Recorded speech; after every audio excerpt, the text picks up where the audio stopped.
Chers camarades, je vous apporte le salut fraternel des métaux de Bassindre et de la Fédération des métaux. Tout d'abord, s'il vous plaît, laissez-moi parler, c'est la démocratie, non?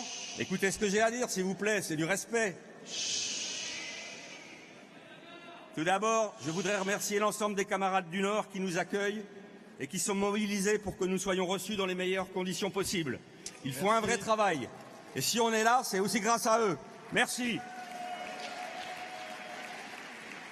La situation sociale, économique, nationale et internationale n'est pas facile. Je ne sais pas à vous, mais moi, depuis que je milite, depuis le début des années 80, j'en ai pas trouvé des années faciles, ni des situations faciles.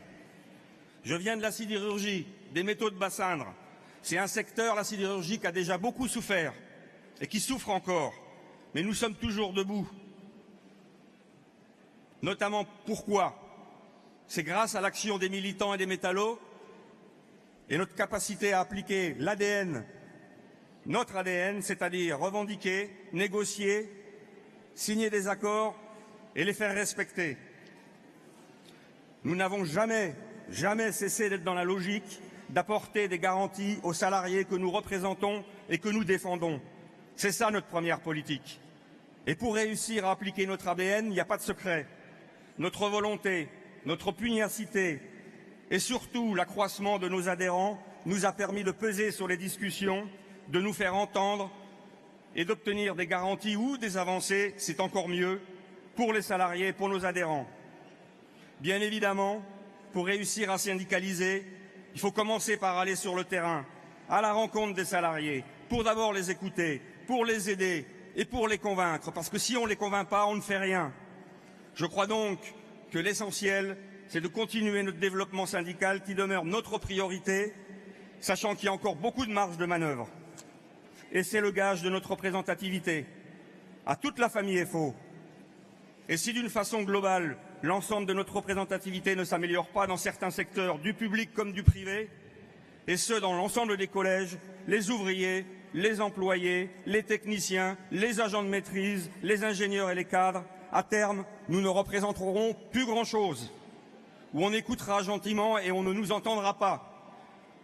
Nous pourrons manifester tant qu'on le souhaite, cela n'y changera pas grand-chose, car nous demeurerons dans une démarche du cause toujours, avec peu de résultats concrets à apporter aux salariés que nous défendons. Alors oui à un syndicaliste libre et indépendant, mais en prise directe avec la réalité du terrain et avec la détermination et la volonté de ne jamais baisser les bras, sans jamais se laisser aller vers la facilité. Et chacun sait bien que la réalité, c'est la seule chose qui continue d'exister, même une fois qu'on a cessé d'y croire. Je crois donc, encore une fois, qu'il est essentiel pour FO de continuer à se développer par le nombre de nos adhérents et du nombre de nos implantations, et de conserver notre volonté et notre aptitude à revendiquer, à négocier, pour pouvoir apporter des garanties aux salariés que nous défendons.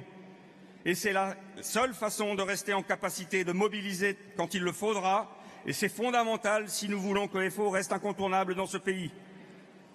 C'est une priorité d'efficacité face à ceux qui souhaitent la fin du syndicalisme dans ce pays, face à ceux qui voudraient nous empêcher d'agir, de peser dans les débats ou encore qui voudraient nous faire taire.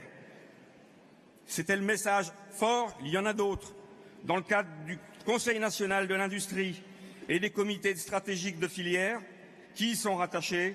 Nous souhaitons également poursuivre le bon travail que nous avons réalisé avec notre confédération afin de continuer à défendre l'industrie et ses emplois. Je tiens à remercier Jean-Claude Mailly ainsi que le bureau confédéral pour l'ensemble du travail réalisé durant ce mandat. À chaque fois que nous avons sollicité Jean-Claude, il nous a apporté son aide et n'a jamais rechigné à venir rencontrer les métallos sur le terrain. Il en a été de même avec les autres membres du Conseil confédéral, du Bureau confédéral, et particulièrement Marie-Alice et Anne pour son action sur le handicap. Jean-Claude, nous te soutenons et nous te souhaitons bon vent pour la suite et nous voterons le rapport d'activité du Bureau confédéral. Le futur ne manque pas d'avenir. J'ai confiance en l'avenir et en la future équipe confédérale. Et si je lui souhaite bon courage, je lui demande également de porter bien haut les couleurs de FO en défendant nos valeurs de syndicalisme libre, indépendant et en appliquant notre ADN. Vive la Fédération FO Métaux vive la Confédération FO, vive le syndicalisme libre, indépendant, mais efficace et réformiste.